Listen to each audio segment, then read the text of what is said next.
इस दुनिया में सारी चीज की शुरुआत होती लाइन से, डिसिप्लिन से, अनुशासन से, संस्कार से। जिस देश में संस्कार नहीं होगा, जिस समाज में संस्कार नहीं होगा, जिसमें किसी का नेता नहीं होगा, जिसका किसी का बुजुर्ग का कहना नहीं माना जाएगा, किसी को वजन नहीं दिया जाएगा, उसके उस समाज का, उस क्षेत्र का, उस देश का कभी उन्नति नहीं हो सकती, असंभव। इसलिए मैं आज आपसे जो बात लंबी करने आया हूं, मैं जब यहाँ बैठा हूं या कहीं पे भी जाता हूं तो मैं शुरुआत करता हूं। मैं आज जो जमाना देख रहा हूं, जैसे आपकी लाइनिंग लगी हुई है, फ्लैक्स लगे हुए हैं, लड़के ड्रेस पहने हुए हैं, धाकड़ों के लड़के जो जिसमें क्या कहते हैं, सूट कहते हैं, क्या कौन सा सूट ये, ट्रैक सूट। मैं ट्रैक सूट नहीं पहना मैंने, क्योंकि मैं इंजीनियर तो बन गया था, अफसर भी बन गया, लेकिन ट्रैक सूट नहीं जानता, क्योंकि मेरे जमाने में ट्रैक क्या, हमारा ट्रैक ही नहीं थे, सूट कहाँ से आएगा, कोई ट्रैक ही नहीं थे, सूट कहाँ से आएगा। अब तो ट्रैक आ गई, तो ट्रैक में ट्रैक सूट आया। जमाने के हिसाब से कोई चीज होगा, जमाना आज का हिसाब से। तो मैंने शुरुआत करी पढ़ाई की। पहले हमारे पूरे उपरमाल क्षेत्र में, पूरे बिजुलिया क्षेत्र में एक मिडिल स्कूल हुआ करता था बिजुलिया में, 8वीं तक। आप डॉक्टर थोड़ी सी ले लीजिए। पूरे क्षेत्र में 8वीं तक का स्कूल था। 9th का स्कूल भी जब मैं भिलोड़ा गया था, 9th का प्रमोशन हुआ, बाकी कोई स्कूल नहीं था। तो मेरे जैसे छोटे गांव में स्कूल होने का प्रश्न खड़ा नहीं हुआ। तो जाकर जाती या कोई भी जाती, उस जमाने में क्या होता था कि आप लोगों को बहुत जनरल नॉलेज की बात बता रहा हूँ, उस जमाने में सर्दियों में सर्दी बहुत ज्यादा पड़ती तो फसल में सीध हो जाती, और बरसात में बहुत ज्यादा बरसात होती थी, निकल जाती थी। कोई भी फसल सही उनके हाथ लगना उस जमाने में बहुत मुश्किल था। कोई उद्योग धंधे नहीं थे, खेती बाड़ी के अलावा दूसरा कोई 2 पैसे कमाने का कोई साधन नहीं था। तो जो भी काश्तकार थे, पूरी सारा उनका परिवार चलता था खेती से। खेती में ये स्थिति होती थी कि कभी तो गल गया, कभी गल गया। फिर उस जमाने में जो आपकी फसल होती थी, फसल में आजकल हाइब्रिड बीज आते हैं, सारी चीज आती है, उस जमाने में नहीं था, लोकल बीज हुआ करता। तो शायद ये औरतें हैं तो लड़के जानते बाजा कहीं हुए, घाटा कहीं हुए, शायद समझते ही नहीं होगा। जितने भी यहाँ बेटे बाजा कहीं, गेहूँ कहीं हुआ, घाटा गेहूँ कहीं हुआ, शायद समझते ही नहीं। तो गेहूं की हाइट तो बहुत ज्यादा हो जाती थी, लेकिन उसमें नीचे रोग लग जाता था। आज आपके सरसों का जो रोग लगता है उसको क्या बोलते हैं, चीप लग जाता। तो वो गेहूं नहीं हो पाता था, फिर काटते। कहने का मेरा मतलब कि उस टाइम पे आर्थिक स्थिति इतनी कमजोर थी कि न तो कोई खाने कमाने का दूसरा साधन, न कोई नौकरी, न धंधा, न पढ़ाई लिखाई, कुछ नहीं। केवल मात्र खेती करो, और खेती में भी जो आपको है उससे पेट भरो। तो मेरे ऊपर माल क्षेत्र की बताता हूँ मोटी तौर पर। बड़ा से बड़ा दाकर, जिसका बहुत बड़ा कहोगे, जिसके पास बहुत ज्यादा जमीन, जब पटेल जिसको कहते हैं, जो पटेलाई करता है ना, झगड़े वगड़े तोड़ते लुगाइयों के, झगड़ा वाले पटेल के, ये मीटिंग करते हैं, पटेल तोड़ते, जुर्माना करते हैं, ना तो उठी चली गई, यो जुर्माना हुआ, उठो बोल गई, उठो यो जुर्माना, ये सारे पटेलाई होते हैं। वो भी कोई भी ऐसा व्यक्ति नहीं था जिसके पास में 2 धोती सही हो। जिम्बा जाता न वहां पड़ता, जिम्बो 15 दिन में आवे, 20 दिन में आवे, महीना में आवे, मोसरा आवे, तो पूरा इलाको जिम्बा जाता, मोसर, तो उन दिन वहां पड़ता। और फिर उस जमाने में कोई यात्रा जाता, कभी भी वो आ रहा था, भगवान उठे की यात्रा की जो वचन दे रहा है, कहीं आए मतलब रोजमर्रा काम करवाए, तो कहीं करिए रोज हाँ पढ़ूंगा, वो कहीं कह रहा है और भगवान ने मुंह मारा रोज करूंगा, हाँ पढ़ के एक तो फॉलो छोड़ रहा है और एक मुंह हाँ पढ़ पाओ कह रहा है। मतलब हाँ पर भी इतना बड़ा काम था कि भगवान के कह रहा है नत नियम कह रहा हूँ, नत नियम को कह रहा हूँ, हाँ पर पापा उस जगह से यहाँ आ पाए। छोटा मोटा खेल नहीं, न केवल मैं यहाँ की बात कर रहा हूँ, समाज की बात कर रहा हूँ, पूरे हिंदुस्तान की बात कर रहा हूँ। जब मैं यहाँ से भिलोड़ा पढ़ने गया, त्रिवेणी चौराहे के ऊपर जंगल था, बिजलियां से बस चलती थी सुबह 7 बजे, सड़कें नहीं होती थी, केवल मालगढ़ में पक्की सड़क थी, कोई सड़क नहीं थी। बसें इतनी आधुनिक जमाने की बसें नहीं थी, पुराने जमाने की बसें नहीं थी। कभी तो इंजन गर्म हो जाओ, कभी पानी ऊपर हो जाओ, कभी नहीं हो जाओ, कभी गियर टूट जाओ, कभी 5-4 आदमी तो आपको कर पड़ा, 10-20 आदमी जय देवता की, जय माता जी की करता था। आगे मान लो जाटो ढलान आ गया तो पाटा ले रहा हूँ, नीचे टायर नीचे खसकने जाओ नीचे। सुबह चलती, शाम को पहुंचते थे भिलोड़ा पहुंचने के बाद में स्थिति ये है कि जैसे हमारे जैसे मैं गया, कहानी बहुत लंबी लेकिन बहुत शॉर्ट करूंगा इसको। धाकड़ों में कोई भी धाकड़ या कोई भी किसान वर्ग, अधिकांश धाकड़ कम्युनिटी बहुत बैकवर्ड है, बहुत पिछड़ा हुआ समाज अगर है भिलोड़ा जिले में, सबसे पिछड़ा हुआ समाज खेतीय समाज में धाकड़। धाकड़ के नीचे कोई भी समाज ऐसा नहीं, इसे भी नीचे स्तर का है, किसान वर्ग। तो इनकी मान्यता थी कि ब्राह्मण वगैरह बाणिया मामूली खेतला वैशान या चोटी आके तो मुसलमान हो जाओ मीयू नेकर पहले उन्होंने दूनियू। यहाँ की अलग अलग भाषा, यहाँ को कोड वर्ड अलग है, डिक्शनरी नहीं है समाज। अगर चोटी जरा के तो कहीं हो गया मीयू और हाफ एंड पहले कहीं हो गया दूनियू। अब दुनिया और मीनिया का तो कोई मतलब ही नहीं, वो तो इंसान ही, उसकी कोई श्रेणी नहीं। और फिर हंसे जोड़ दो। उस टाइम पे बहुत मुश्किल था कि आप पढ़ाई की बात कर सकते, लेकिन फिर मैं वोट पाऊंगा। लेकिन ऊपरमाल क्षेत्र में प्रजामंडल का जो सबसे बड़ा आंदोलन हुआ हिंदुस्तान में, अगर आप किसान वर्ग में, वो किसान बिजलिया आंदोलन के नाम से किसान आंदोलन हुआ। उसमें धाकड़ जाति, केवल धाकड़ जाति और भील जाति थी जिन्होंने आंदोलन किया। सुना रहा हूं मैं, सुनिए, कान खोल के सुनना, बहुत गंभीर मामला। 1895 में आंदोलन शुरू हुआ बिजुलिया में और 1947 में हिंदुस्तान आजाद। 98 उन्हें माइनस करो, कितने साल चला? 50 साल मैक्सिमम मान लो, 50 साल तक आंदोलन चला। 50 साल में से 3 फेजेज आए उनके, और 3 फेजेज में यह स्थिति आई कि आंदोलन किया बिजलिया दरबार के खिलाफ। आपका इलाका खासा में आता था, उदयपुर के डायरेक्ट मालना उदयपुर के अंडर था या बाकी इलाका, ऊपरमाल का इलाका का अलग से राज था, जो बिजलिया का राज घराना था। उनको पूरे पावर से सजा देने के पावर, सारे पावर बिजलिया के राज घराने को था, इसलिए सारी चीज वहीं निर्भर करती। तो उसमें स्थिति ये बनी कि साहब राज को चलाने के लिए केवल लगान के अलावा कोई इनकम है ही नहीं। आज तो दुनिया भर के सरकार की इनकम, माइनिंग की इनकम, उसकी इनकम, वो इनकम, एक्स्ट्रा ये दारू का उनका ठेका खोल दिया, उनकी इनकम अरबों खरबों की इनकम। उस जमाने में राज कराने और चलाने के लिए केवल एक इनकम थी, ये लगान, जमीन का लगान। अब जमीन का लगान कितना सा आएगा? और फिर राज दरबार चलाने के लिए दारू पीना, शिकार खेलना, नाच नचा हर काम राज होता है। राज हो रही हो नाच नाच वाज नचा मानो राजा कर बाड़ो का नया राजा का आगे पास नया राजा गोरिया मानो मनी पटाने बोट गोली उठाने यो बोट को लफड़ो दो तो मैंने पकाई नहीं पका रहा बचा लो कौन पानी ये बोट का चक्कर में आप मजबूर हो गया कि यो कहीं की है दिखे नहीं तो पे तो इन्हें गोली बटाने जो गोली चाल जाऊं आप लोग कहीं नहीं काम, ठीक है ना। तो वो इनकम इतनी कम पड़ती थी कि उनका काम चलता नहीं था। तो धीरे धीरे करते उसके बाद में हमारे ऊपरमाल क्षेत्र में कहीं पे भी जहाँ किसान वर्ग होता है उसकी स्थिति ठीक होती है। अन्य लोग क्या है कि ऐसी के लोग आज पावर में, प्रजातंत्र में, बाकी इन लोगों की बहुत दयनीय हालत थी, क्योंकि इनके पास जमीन जायदाद तो था नहीं। जमीन जायदाद वाले तो गुजर या जाट या धाकड़ इन लोगों के पास हुआ करती। तो राज कराने की जब इनकम कम पड़ गई तो उन्होंने टैक्स लगाना शुरू कर दिया। टैक्स लगा, छोटे मोटे टैक्स में उनकी गुजर बसर नहीं हुआ। टैक्स क्या होता है? जैसे राज कराने में मान लो घोड़ा गोलिया तो घोड़ा गोलिया कहीं करना वहाँ का गाँव का ओसरों गाँव कहता है यो गाँव का रसगो ये गाँव लाए, यो इतना दिन यो लाए, इतना दिन वो लाए, इतना दिन वो, उनको राज का कुछ नहीं करना। अब रसगो था आप काटो, रसगो काट गाडाम पर उठे रावड़ामो घोड़ा गड़िया ना के दरबा में अंदर करे। करते करते उसे काम नहीं चला तो एक टैक्स लगा दिया, केवल धाकड़ जाति के ऊपर टैक्स लगा, उसको चमरी टैक्स कहते थे। चमरी समझते हो? आजकल तुम समझते हो चमरी? शादी वादी चमरी बनाएंगे ना, चमरी बनाएंगे चमरी। तो धाकड़ जाति के ऊपर चमरी टैक्स लगा दिया। कोई भी धाकड़ जाति की लड़की की शादी होगा तो 13 रुपए जमा कराने पड़ेंगे दरबार में, वरना शादी नहीं हो सकती। 13 रुपए का मतलब क्या हुआ? 1 रुपए में 1 बीघा जमीन ही मोहल्ले वाला ने बोला उनका 13 रुपया का मतलब 13 बीघा जमीन की कीमत वो कोई दे नहीं सकती।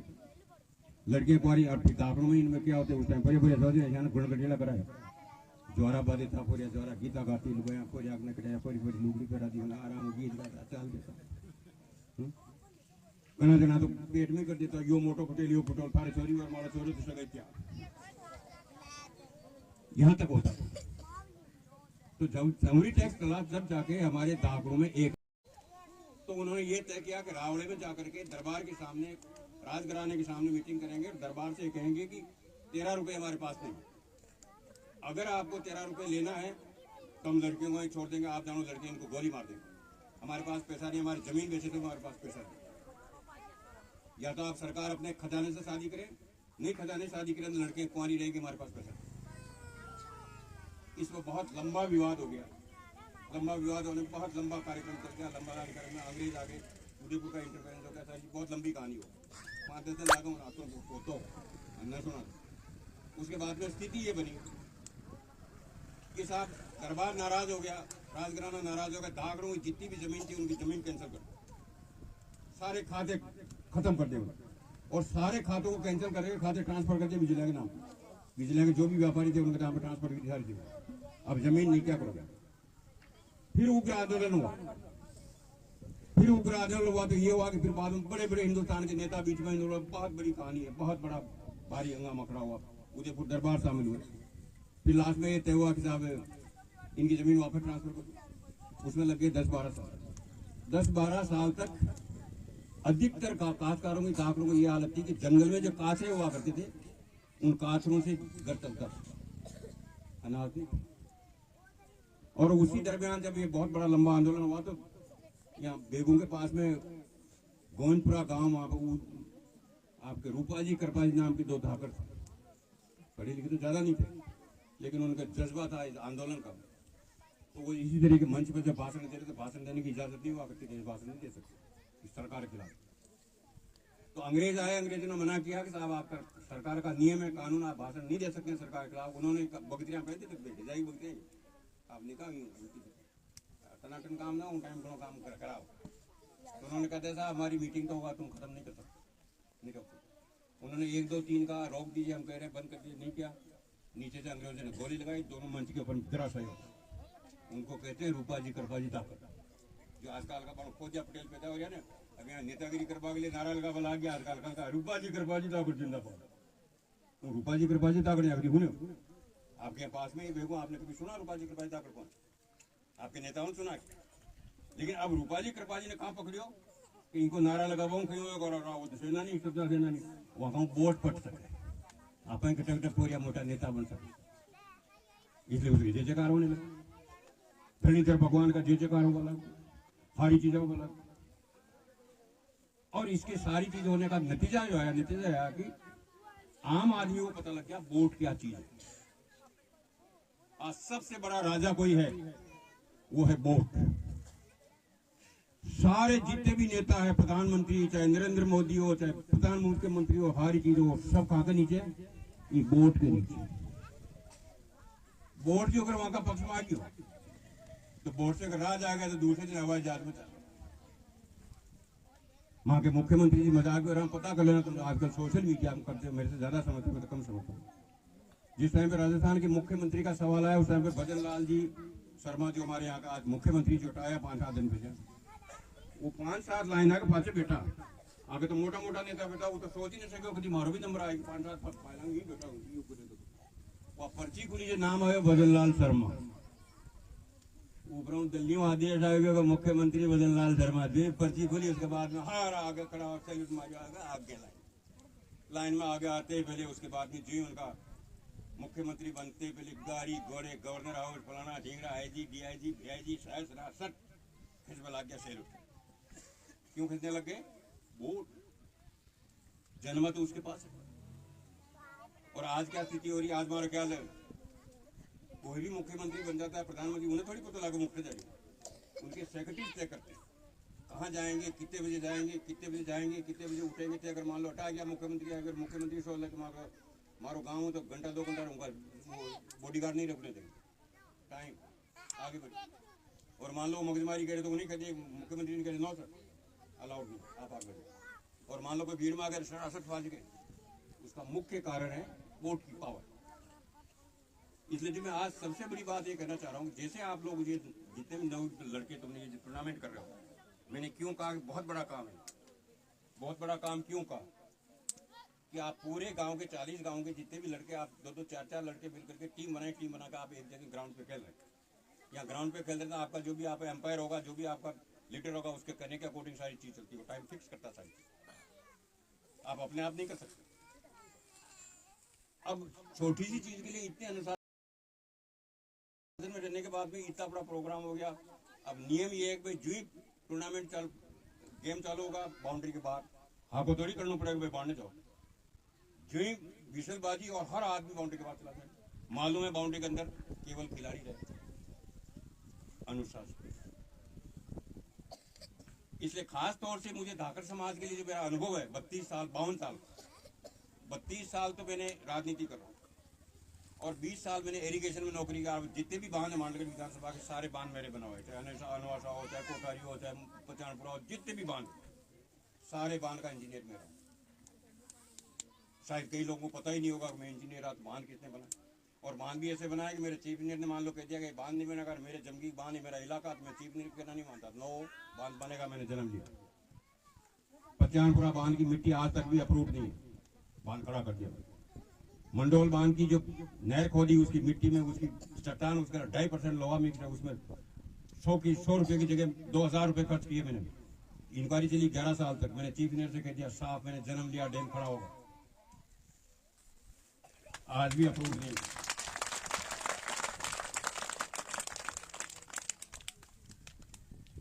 तो ये बात क्यों कह रहा हूं? इसलिए कह रहा हूं ये प्रजातंत्र वोट बहुत कीमती चीज है। वोट के मामले में ताला कूटोगे, ताले कूटते ही रह जाओ। वोट बहुत गंभीर मामला है। इसलिए वोट के अंदर फिर मैं वोट पा रहा हूँ। आज जो विवेक जी का आपने तस्वीर लगा रखी है, ये तस्वीर लगा रखी है, ये तस्वीर लगाने में भी किसी न बुद्धिजीवी ने अपना दिमाग लड़ाया हो जमाने के हिसाब से, वो आपका लीडर था या कोई चीज। ये विवेक धाकड़ ने यहाँ से चुनाव लड़ा। मैं वोट की बात क्यों कह रहा हूँ? एक चुनाव नहीं लड़ा, चार चुनाव लड़े उसने कांग्रेस पार्टी के निशान से। दिल्ली से हम दोनों बाप बेटा कभी टिकट लेने के लिए जयपुर भी नहीं गए। घर बैठे टिकट आता था। इस भीलवाड़ा जिले में कोई नेता पैदा नहीं हुआ दोनों पार्टी में, 4 दफा पार्टी उसको घर बैठे टिकट दे। ऐसा नेता था बीजेपी में, कांग्रेस। केवल कन्यालाल धाकड़, विवेक धाकड़ ऐसे नेता है जिनके टिकट जब आता। और घर पे टिकट आने के बाद हम 4 चुनाव विवेक ने लड़ा। निर्दिले में लड़ा, निर्दिले 1990 में चुनाव लड़ा। बुरा नहीं मानेगा आप कल्याणपुरा के इसी मंदिर के सामने जहाँ मैंने टोक दिया, निर्दिले मेरी मीटिंग हुई थी। उस टाइम में गांव वालों ने धूड़ा मेरे पे इतना उछाला कि हमारी हारी पेंटा सबको करीब 1.5-2 किलो हमारा धूड़ो घुस गई। ये गांव इसी मंदिर का यो खून है जाकर यो कहाँ बेंडो हो रही और हाथिया में कहाँ पति तो चोटो दिखा रहा, फलाना दिखा रहा, आका दिखा, उड़ मार नाटक बन। उसमें दोष तुम्हारा नहीं था, उसमें दोष यहाँ के लोगों का नहीं था। उसमें दोष इस बात का था कि उनके कभी दिमाग में आया ही नहीं कि धाकड़ भी कोई मुख्यमंत्री के सामने चुनाव लड़ सकता है क्या। उनके दिमाग में एक ही कीड़ा था, तो माथुर साहब तो मुख्यमंत्री मोटा आदमी रियो, धाकड़ यो ठाकुर ऊपर माल को चोटो तो नर यो खटीने लड़ियो चुनाव। मैं उनका दोष इसलिए नहीं मानता हूँ, उनके लिए तो एक ही दिमाग में था कि धाकड़ के जन्म से बाबू मतलब घरों कूड़े जाए और कूड़ों फंस कर आ जाए। उनके अलावा धाकड़ाओं के लिए नहीं, उनका सोच ये था। वहां से सोच से चलने के बाद में हमने चुनाव में सारी चीज करते हम चलते आए, सारी चीज चलते आए। और ये मांडगढ़ क्षेत्र है 200 विधानसभा में पहला विधानसभा जो इतनी सब इतनी पैसे वाली विधानसभा है। राजस्थान में मांडगढ़ जैसी विधानसभा कहीं नहीं है 199 में। कहीं तो जमीन उपजाऊ नहीं है, कहीं मिट्टी सही नहीं है, कहीं पथरीला इलाका, कहीं क्या चीज है। कहीं मांडलगढ़ में जो जमीन है बहुत भयंकर उपजाऊ। तुम्हारे यहाँ आसपास की जमीन में 1 इंच जमीन ऐसी नहीं जो उपजाऊ नहीं है। सब जगह बिल्कुल खेत पर लहरारी फसलें। 3 नदियां त्रिवेणी है, यहाँ नदियां में रेत है। आगे कोर्टी में जाओ तो गारदेट है, अटी तिलेश्वर जाओ तो वहाँ का वो ड्रग्स है, सिंगोली साइड का डोडा चूरा पूरा वो अरबों का बिजनेस है। इसका मतलब मांडलगढ़ में कितने बिजनेस है? 2 नंबर के। सिंगोली शुरू करिए ड्रग्स का है, यहाँ से ड्रग्स जोधपुर बीकानेर पाकिस्तान तक जाती है, अरबों की जाती है, करोड़ की नहीं। और रेत या तो बड़ी नदी 2-4 दिन है ट्रैक्टर वेक्टर चला वाला रेत का होगा, निश्चित रूप से हो। जो भी आपकी साठ गांठ होती है ऊपर के नेता से, केवल रेत साठ गांठ करवा रही, उसको रेत का ट्रैक्टर चलाना, वहाँ उसका तय होता है 5,000 ले 3,000 ले। मोटो नेतो जो आपको एमएलए साहब जो आपको सबको मठा दी सही रेत ने बेचवा हो, वो सबसे पहले सौदा करने के बाद में अलाउ करता ट्रैक्टर। चाहे बीजेपी का तो बिना सौदे के ट्रैक्टर अलाउ नहीं होगा और कांग्रेस का तो भी नहीं। और फिर ये तो स्थिति बनी। दूसरी चीज वोट की फिर इंपॉर्टेंस दे रहा हूँ। आज धीरे धीरे करते करते भ्रष्टाचार इतना फैल गया हिंदुस्तान में कि जैसे बीमारी फैलती नहीं होती कैंसर की, वैसे कैंसर का रोग हो गया भ्रष्टाचार। जैसे आपकी हमारी जमीन है, पहले हम खाद डालते थे गाय भैंस का, आजकल डीएफओ ने डाला तो जमीन ही जवाब देता हुआ ना पाया कहीं ना कहीं। उसी तरीके से भ्रष्टाचार नहीं है तो वह राजनीति जो खेती हुआ नटरी तू नेतागिरी न कर सकता भाई मगर चाहे ईमानदार ने खेती पहले तू दूर ही रह जाए भ्रष्टाचार करना तो आ जा राजनीति में जो तो तेना गला लगा लिया बाकी भाया तो वो स्थिति आपके यहाँ चल रही और ये देख रहे हो आप 4 चुनाव के अंदर आदमी चुनाव हार रहा है बिना कोई मांडकर विधानसभा पूरा बिना जीरो चीख रहे विवेक जी डाकर साहब को मुकाबले को ईमानदार आदमी एक रुपये रिश्वत ने कही